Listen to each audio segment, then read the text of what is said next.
Dieu nous parle. Chaque jour, Charles et Carole vous présentent la leçon de l'école du sabbat.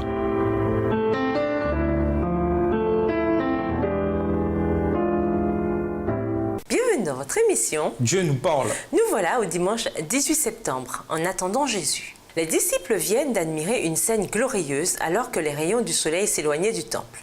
Jésus, désireux de focaliser leur attention sur les réalités qui attendent l'Église chrétienne dans le futur proche et à la fin des temps, leur administre une dose de réalité en disant « Vous voyez tout cela ? Amen, je vous le dis, il ne restera pas ici pierre sur pierre qui ne soit renversée. » Matthieu 24, verset 2. Surpris par son commentaire, les disciples demandent « Dis-nous quand cela arrivera-t-il ? Quel sera le signe de ton avènement et de la fin du monde ?» Matthieu 24, le verset 3. Dans Matthieu 24, les versets 4 à 31, Jésus leur parle alors de ce qu'ils verront dans le monde avant qu'ils ne reviennent. En révélant les signes, Jésus met en garde. Mais ce n'est pas encore la fin. Matthieu 24, verset 6. Et il ajoute « Tout cela ne sera que le commencement des douleurs de l'accouchement. » Matthieu 24, verset 8.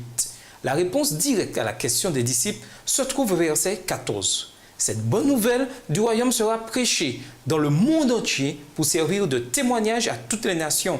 Alors viendra la fin. Matthieu 24, verset 14 dans la version Colombe. Dans ce discours, les 35 premiers versets de Matthieu 24 nous incitent à prendre les signes au sérieux. Mais Jésus nous dit également comment nous devons attendre la fin du monde. Matthieu 24, verset 3. Autrement dit, nous ne devons pas rester là, assis à ne rien faire, en attendant qu'il arrive, comme on attendrait un bus à un arrêt de bus. Non, nous avons beaucoup de choses à faire en attendant le retour du Seigneur. Nous vous invitons à lire Matthieu 24, le verset 36 à Matthieu 25, le verset 46.